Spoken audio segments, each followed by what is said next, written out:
Ok, entonces ahora sí les comparto las diapositivas del tema de hoy.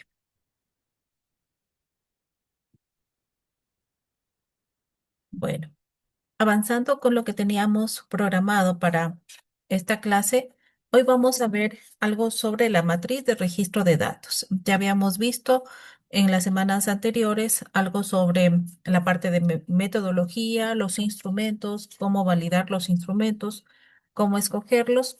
Y ahora entonces avanzamos en cómo se va a ir tomando o recolectando ya los datos que vayamos recogiendo de nuestras investigaciones. Entonces, lo primero que de lo que habíamos hablado también en las semanas pasadas era sobre ir diseñando lo que sería un diagrama de flujo. Un diagrama de flujo que nos permita poder determinar cómo fue el proceso de selección, sobre todo en quienes están realizando revisiones bibliográficas, revisiones sistemáticas, cómo fue ese proceso de selección de cada uno de los artículos que se constituyen para nosotros en los instrumentos de medida o en las mediciones de cada una de las variables. Entonces, partimos principalmente de qué? De la fase de búsqueda. Para la fase de búsqueda nos acordamos que teníamos que hacer la definición de las preguntas y de los criterios que íbamos a considerar como elegibles. En la fase de DOT, de evaluación, entonces aquí ya empezamos a hacer el filtrado de las evidencias y sobre todo el control de sesgos. En el control de sesgos vamos tratando de que los artículos que vayamos incluyendo realmente primero correspondan y aporten a la variable que nosotros estamos investigando y también, sobre todo, el que no se nos quede información importante en las bases de datos de las que hemos elegido buscar que pudiera aportar a los resultados, a las variables de esta investigación. En la parte 3 hacemos la síntesis. Entonces aquí vamos a diseñar esta matriz de datos. Y en esta matriz de datos que ya la mayoría vi que los habían tenido, ¿qué es lo que hacemos? La extracción estructurada mediante esta regla de filas y columnas. Entonces, toda la información que vamos a ir rescatando la vamos a ubicar entonces en filas y columnas. Como les decía antes, esta matriz de datos se constituye para nosotros en una base como tal y sobre todo en una evidencia de que hemos realizado este trabajo. Y el último es la parte de análisis. En el caso de que sea una revisión sistemática, realizamos sobre los estudios que estamos recolectando una estadística descriptiva o puede ser también una estadística analítica. Y sobre eso podemos establecer entonces gráficos o tablas que nos ayudan a comprender mejor cómo es que vamos a presentar o cómo hemos encontrado estos resultados. Y esa es sobre todo la diferencia entre lo que sería una revisión narrativa o bibliográfica y una sistemática. En la sistemática no es tanto un resumen de los principales hallazgos, sino que hacemos un proceso de secuencia para análisis estadístico en base a los datos reportados por los otros estudios. Ahora, ¿cómo es que vamos a realizar, perdón, este diagrama de flujo? Primero, ¿para qué lo realizamos? Aquí graficamos la metodología de tal manera que quien mire este diagrama de flujo se da cuenta exactamente cómo fue el proceso de selección, cuáles son las bases de datos que se han utilizado, qué criterios de inclusión o exclusión se han aplicado y cómo fue el proceso de reducción desde un hallazgo grande y cómo se fue haciendo el proceso de selección hasta llegar al resultado. Por ejemplo, hasta llegar a lo mejor de 100, 200, 300 artículos que ustedes encontraron, hasta llegar a los 50, a los 20, a los 30, a los 100 que han seleccionado.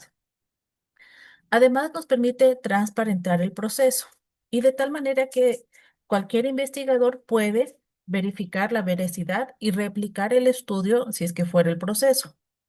Y el resultado nos da el número final exacto de los artículos que, de acuerdo a nuestra metodología declarada, cumple con los criterios de inclusión y exclusión. ¿Cómo vamos haciendo esto de la construcción del diagrama? Entonces, primero, la identificación. Y entonces, aquí en la identificación vamos a ir colocando cuáles bases de datos son las que nosotros utilizamos. Entonces, ¿en dónde nomás buscamos la información? Y aquí ubicamos con qué rango de tiempo. 5 años, 10 años atrás, ¿sí? En qué idiomas las ubicamos y vamos aplicando un poquito de los criterios que nosotros pusimos para la selección.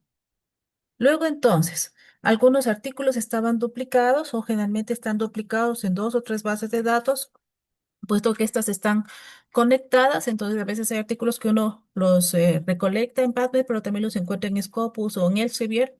Entonces vamos eliminando cuántos artículos, por ejemplo, fueron por duplicación. Luego entonces tenemos otro criterio de elegibilidad, que es, por ejemplo, la lectura del título y el resumen. Entonces, por el título que no se acoplaba a nuestro objetivo o no era parte, o por el resumen que no contenía algo que no correspondía con nuestro estudio, cuántos estudios eliminamos o cuántos incluimos. Luego, lo último sesgo es, en cambio, la parte de la selección por texto. Entonces, una vez que se leyó el texto, allí finalmente el investigador decide, ¿se incluye o no se incluye ese estudio? Entonces, por texto completo, ¿cuántos incluyeron o cuántos excluyeron? Y en el sesgo viene la supervisión por expertos, generalmente para garantizar el cumplimiento del protocolo. En el caso, por ejemplo, de los estudios que ustedes están realizando, esta revisión de sesgo es también ayudada por su director. Entonces, ante cualquier inquietud, se supone que el director pudiera ayudarles en esta selección de sesgo. Y sobre todo, ir revisando esta identificación de pasos, que se haya cumplido cualquiera de estos pasos para entonces, del total de artículos que ustedes consultaron la primera vez, se va reduciendo hasta que finalmente llegamos, estos últimos son los seleccionados y están allí todos los criterios que se han plasmado en la metodología. Ahora, el registro según el proceso de tablas y columnas. Entonces, en las filas, ¿qué es lo que vamos a colocar? Representan unidades únicas, por ejemplo, en el caso de estudios de farmacología o en el caso de las revisiones que estamos realizando, cada fila corresponde a un ensayo clínico, a un artículo, a un estudio individual, a un estudio de cualquier tipo del que hayamos encontrado, ¿no? Una fuente, un libro, lo que hayamos colocado nosotros en nuestra metodología. Entonces, cada uno de estos constituye un, un acápite, ¿no? Un artículo, un libro o una fuente seleccionada.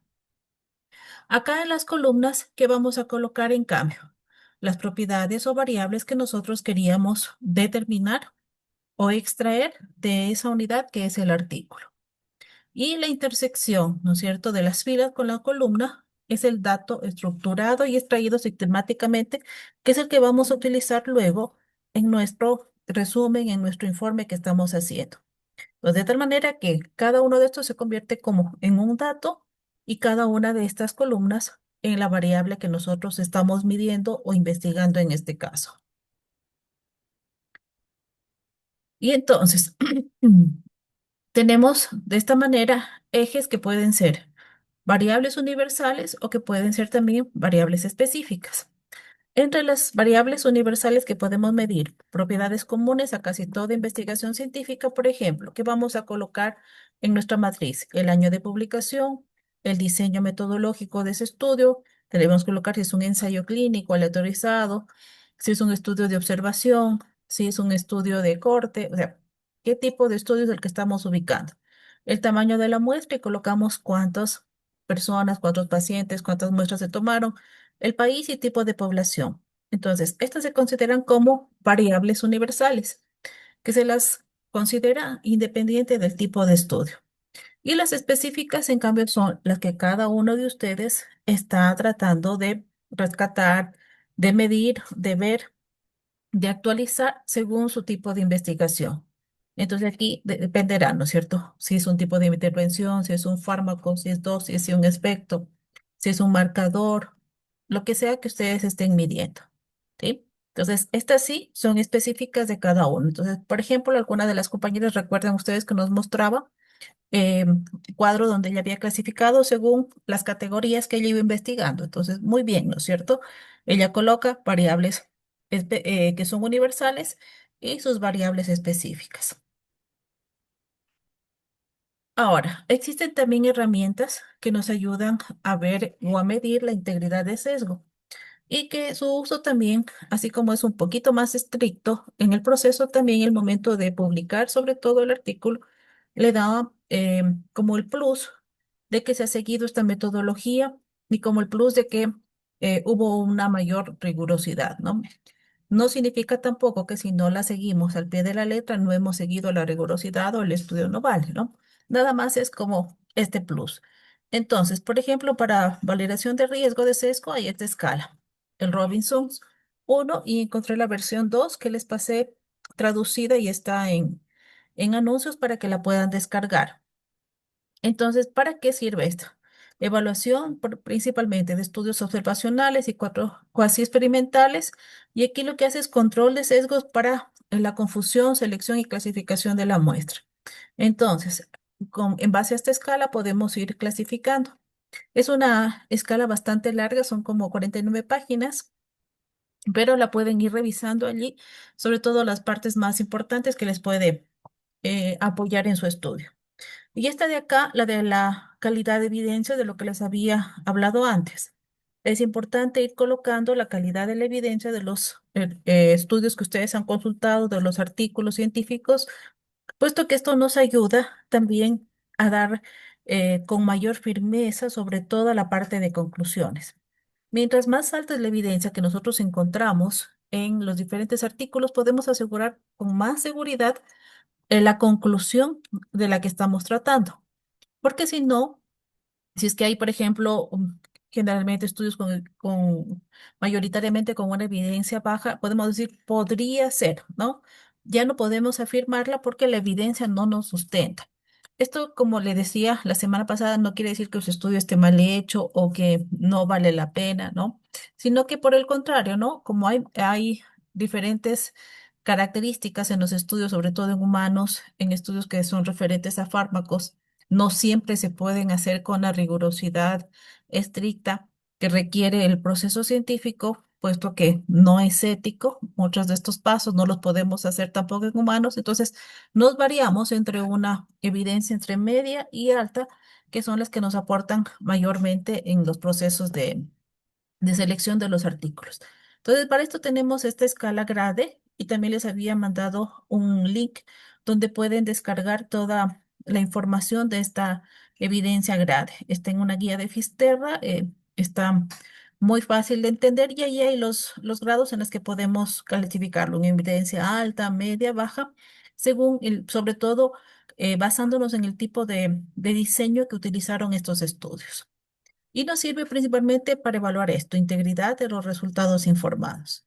Entonces, sobre todo evalúa si la evidencia aportada vincula directamente con el fenómeno clínico real. Es decir, si lo que yo estoy reportando como resultados realmente permitió medir la variable que se quería medir en ese estudio. Y esta otra escala de transparencia, ustedes ya la conocen, a la escala Prisma, también hay esta otra, la Amstar 2, que nos permiten ir evaluando todo el proceso de incluso redacción, todo el proceso de que conste con cada uno de los elementos y sobre todo la parte metodológica. Entonces aquí realiza sobre todo una evaluación imparcial de la selección y análisis, cómo se fue produciendo el análisis de la documentación, del proceso de las fuentes. Y aquí es opcional el que ustedes puedan utilizar cualquiera de estos gestores. Mendeley o Zotero están, o cualquier otro de los gestores bibliográficos es opcional, ¿no? Generalmente en la universidad utilizamos más Mendeley. Me imagino que ustedes sí lo descargaron o lo están utilizando. Si es que lo quieren utilizar o todavía no lo han utilizado, hay muchos videos en la parte de la biblioteca. Pueden entrar a la biblioteca de UTPL y les enseña paso a paso cómo irlo instalando al Mendeley. Es algo muy sencillo. Y luego sí, pues lo que tienen es que incluir en una carpeta todos los artículos que ustedes consultaron para que puedan hacer la citación. Sin embargo, como les digo, no es obligatorio. Si ustedes se sienten más cómodos haciendo la citación manual, pueden hacerlo o a través del propio Word, que también tiene el proceso de hacer las citas. Ahora, la regla de las filas y la extracción de datos. ¿Cómo es esto, no es cierto? Tenemos, entonces, ya habíamos ubicado en filas cada uno de los artículos y en las columnas cada una de las variables. Entonces, ¿cuál es el método? Leer y analizar el documento en su totalidad, ¿no es cierto? Si colocamos de esta manera los datos, cada fila que leemos corresponde prácticamente al resumen de un artículo. ¿Cuál es el objetivo de esto? Vamos completando cada celda de esa fila específica antes de pasar al siguiente artículo. Es decir, si usted tiene ya identificadas cada uno de los artículos y cada una de las variables, llene todo, ¿no? Llene todo, no deje de que me faltó estito, luego lo lleno, llénela todo. Porque esto es como tengo todo el resumen en una sola línea, ¿no? ¿Y en qué nos ayuda? Asegura la lectura profunda del ensayo clínico y garantiza que ninguna variable quede vacía o mal interpretada por saltar entre documentos. ¿Sí? Entonces, toda la información del artículo queda allí, registrada en esa fila. Y en cambio, cuando leemos entre columnas, ¿qué es lo que vemos? Podemos leer de arriba hacia abajo y vamos analizando en una sola variable todos los estudios. Si yo digo de qué país serán los estudios que he consultado, leo la columna que corresponde a país y tengo el resultado. Corresponden a estos países. Si yo quiero saber cómo fue o de qué tipo de artículos, leo esa columna y me va a dar qué tipo de metodología se aplicó, por ejemplo, en cada artículo, ¿sí?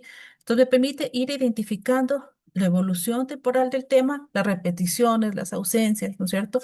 Ahí puedo saber cuántos estudios hicieron, por ejemplo, con evidencia alta, media, baja, es decir, me permite analizar de una sola mirada cómo está mi resultado, mi base de datos y transforma de esta manera los datos crudos en patrones emergentes. Y es el paso fundamental que necesitamos para poder ir haciendo tanto la narrativa como incluso la presentación, si quisiéramos, en cuadros o figuras de los resultados de nuestra búsqueda. Por ejemplo, si analizamos de esta manera los datos, yo puedo tranquilamente hacer un cuadro que me diga, qué sé yo, el 40% de mis estudios correspondieron a estudios realizados en Norteamérica, el 20% se realizaron en América Latina, en tales países, un 15% se realizó en Europa, en tales países, y tengo ya una gráfica, ¿no es cierto? Lo mismo puedo hacer con el nivel de evidencia, puedo graficarlo, lo mismo puedo hacer con los tipos de estudio, y así puedo ir graficando algunos de los resultados. Y más o menos es esto lo que queremos codificar, ¿no? Ahora, cuando no se trata tanto de artículos y se trata más bien de datos como tal, datos crudos que pueden ser resultados de aplicación de test, resultados de toma de datos, lo mejor es, por ejemplo, si tenemos este tipo de variables, dolor, tenemos, por ejemplo, la variable sexo como masculino, femenino, si tenemos signos como este, alta dosis, baja dosis, media dosis, o tenemos la comparación de fármaco versus placebo. ¿Qué es lo que requerimos para que estos datos puedan ser analizados estadísticamente? La codificación, es decir, asignarle un número a estas variables, de tal manera que entonces las podamos introducir en una base, en un software, sea el SPSS, el R o cualquier otro de los software para análisis estadístico, y podamos hacer el proceso de correlación. Entonces yo puedo decir, por ejemplo, el dolor leve corresponde a uno, el moderado corresponde a 2, el grave corresponde a 3. Entonces yo tengo en esta variable, dolor leve le coloco uno, ¿sí? Y la clave de a qué corresponde el número uno, el 2, el 3, la tengo codificada, sea en la parte inferior de mi matriz o en una hoja aparte, de tal manera que cuando se realice el cruce de variables yo sepa a qué se refiere cada una de las variables. Lo mismo en femenino, puedo poner masculino uno, femenino 2. Puedo poner eficacia alta, media, baja, y entonces le voy calificando, ¿no es cierto? Y está de esta manera lista la base para ser codificada, perdón, ya está codificada y puede ser analizada por cualquiera de los programas estadísticos. Ahora, este mapeo analítico. Entonces, primero vamos viendo, ¿no es cierto?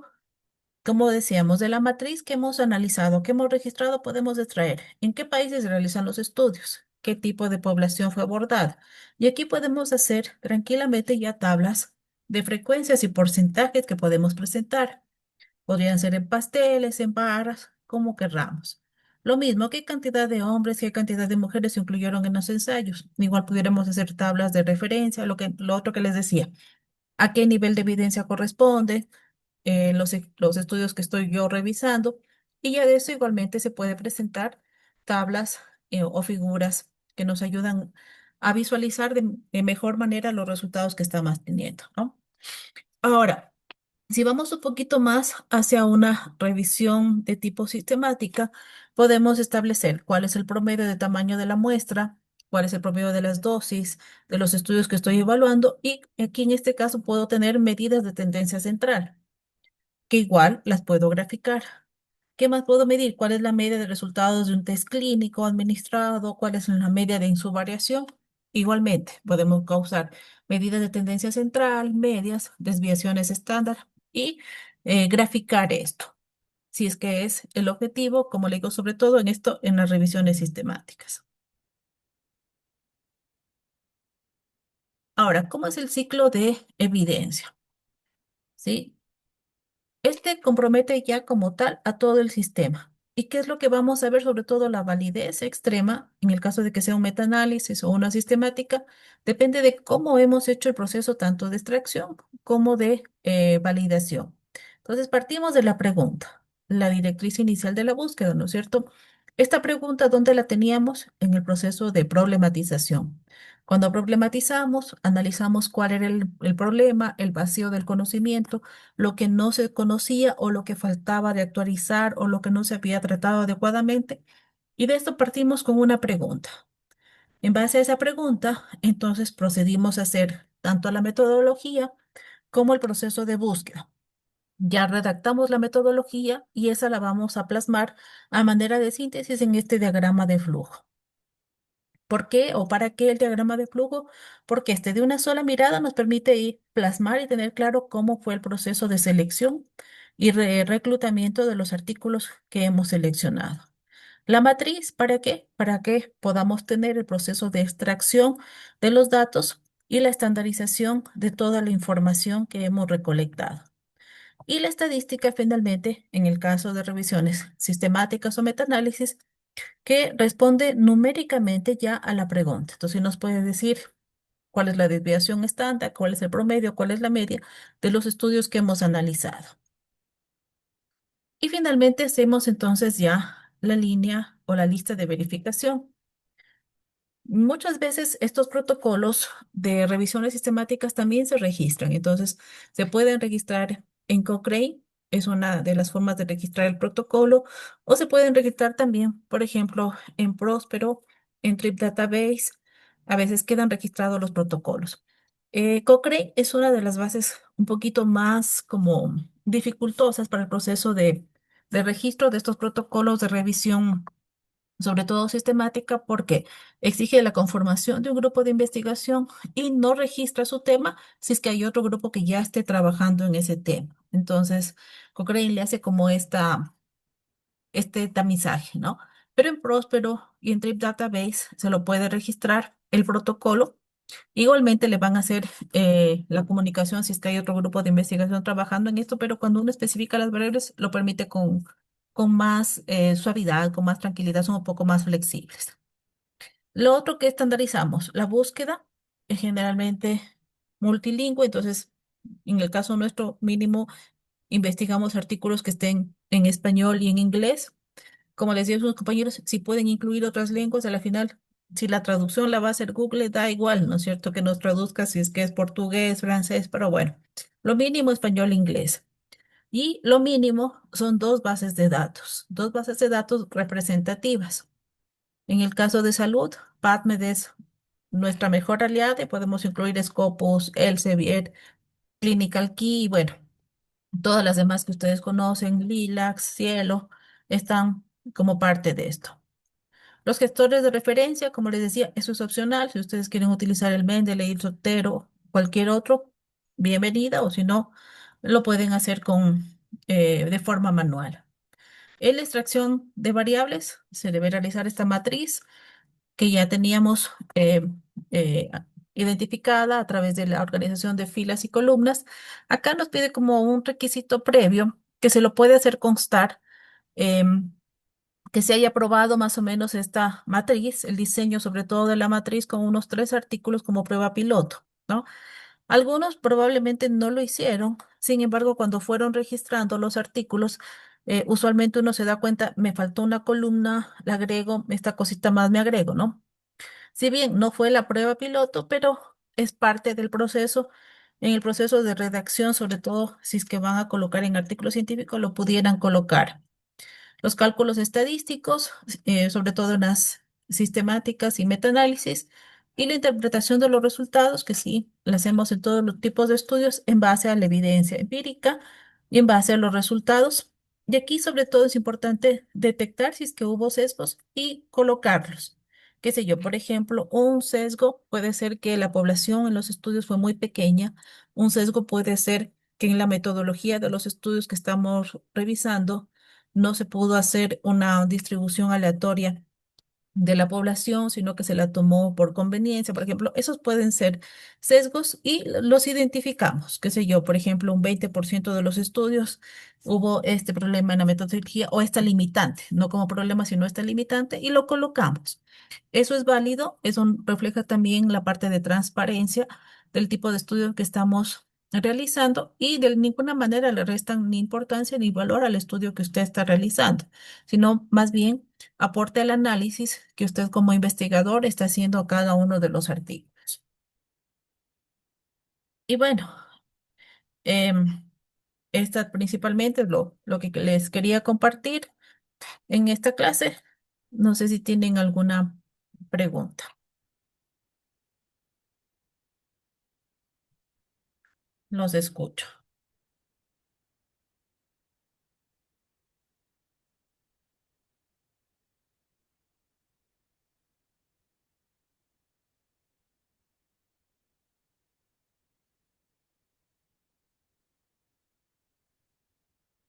Mientras voy a detener la grabación y me quedo con ustedes para que luego no se me haga tan larga el poderles compartir el link.